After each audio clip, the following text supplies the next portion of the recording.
You know that device you're probably holding right now? The one in your pocket or sitting on your desk? Well, it's way more than just a gadget. It's your ticket to a huge global network that has totally changed everything.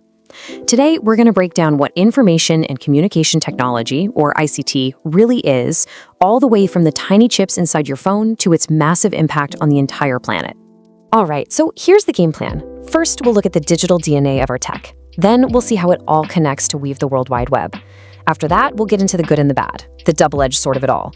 And finally, we'll talk about how we can build a better digital future. Sound good? Let's jump right in. Okay, Section 1, our digital DNA. This is all about what's inside the tech you use every single day. We're going to lift the hood and see what actually makes these things tick. Yeah, it's so easy to just think of tech as this invisible cloud of data, right? But the truth is, it always starts with a physical piece of hardware, something you can actually hold in your hand. And I mean, these things are everywhere. You've got the ones you think about all the time, right? Your PC, your smartphone, your tablet, your game console. But then there are all the hidden ones, the little embedded computers in your washing machine, your car, even your microwave. They're all doing their own little jobs in the background, making life run just a little bit smoother. So what's powering all of them? Well, deep inside every single one is the CPU, the central processing unit. It's honestly the best way to think of it. It's the brain. It's this tiny little microchip that does all the heavy lifting, all the thinking. It processes every command, crunches all the numbers, and it's what makes a device smart. Okay, so if the CPU is the brain, then memory is how it, remembers stuff. And it has two kinds. Think of RAM as the computer's short-term memory, like the top of your desk. It holds everything you're working on right now, your open apps, your documents. It's super fast, but it's also volatile, which is a fancy way of saying when you turn the power off, boof, everything on the desk gets cleared away. ROM, on the other hand, is like a locked file cabinet. It's the permanent, long-term memory. It holds the really crucial stuff, like how to even start up in the first place. And that information stays there, power on or off.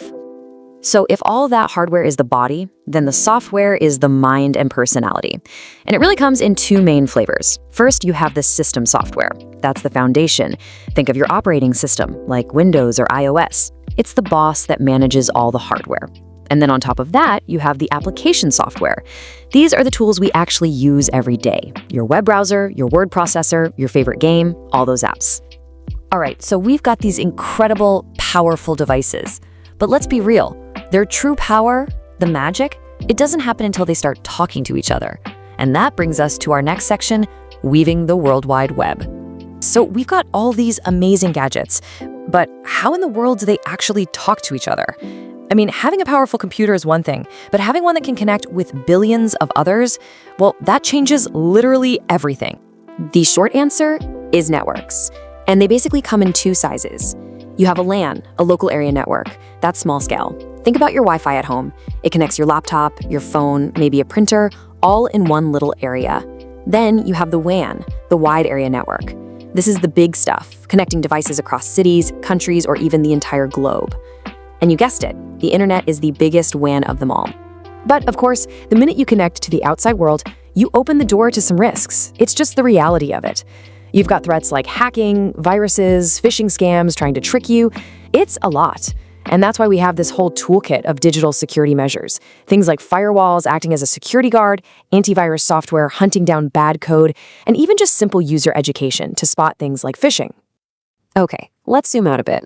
Because all of this tech, this huge connected system, it's not just about gadgets and code anymore. It's a massive force in our society. And like any powerful force, it's a real double-edged sword. I mean, on the one hand, the positive impacts are just incredible. Think about it. We have instant communication with anyone on the planet. We have pretty much all of human knowledge accessible from a device in our pocket. It's created new jobs, fueled economic growth, and even revolutionized things like healthcare with telemedicine. It's truly amazing. But there's always a but, isn't there? On the flip side, there are some serious downsides. That automation that makes things so efficient, it can also lead to job losses. We have huge concerns about our privacy and data security. Misinformation and fake news can spread like wildfire. And we're just starting to grapple with the effects on mental health and not to mention the environmental impact of all this e-waste. So the key takeaway here is that with all this progress comes a whole new set of challenges we absolutely have to face. And maybe one of the most fundamental challenges is something called the digital divide.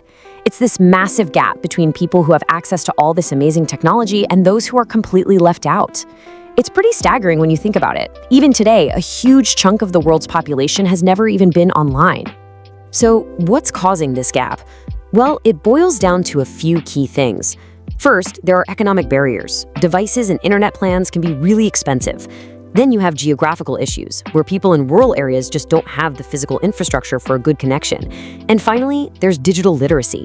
Even if you have a device and internet, you still need the skills to actually use them effectively. All right, so this all leads to the big question. Where do we go from here? We know the problems, so what are the solutions? This is our final section, and it's all about building a better digital future.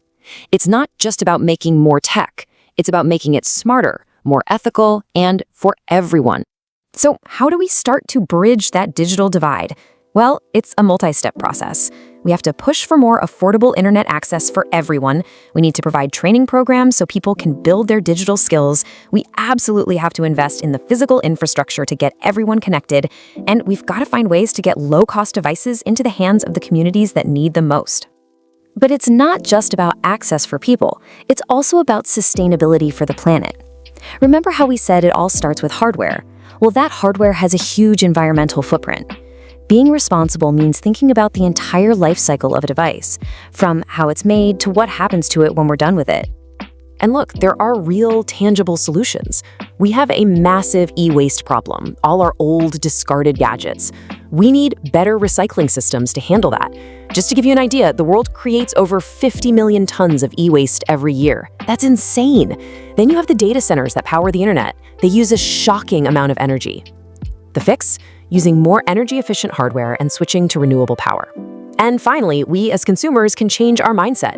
Instead of just replacing things, we can focus more on repairing and upgrading what we already have. And last but not least, there's the whole issue of our data. How is it being used? Well, a lot of data protection laws are built around 8 core principles. And the whole point of these principles is to give you rights over your personal information, making sure it's collected fairly, used properly, kept safe, and that you have control over your own digital footprint. You know, when you boil it all down, the biggest takeaway is this. ICT was never just about the technology itself. It's not about the wires and the code. It's about people. It's about our ethics, our choices, and really the kind of future that we want to build together. So technology is this incredibly powerful tool, right? It's not good or evil on its own. It just makes us more of what we already are. It magnifies our best intentions and our worst.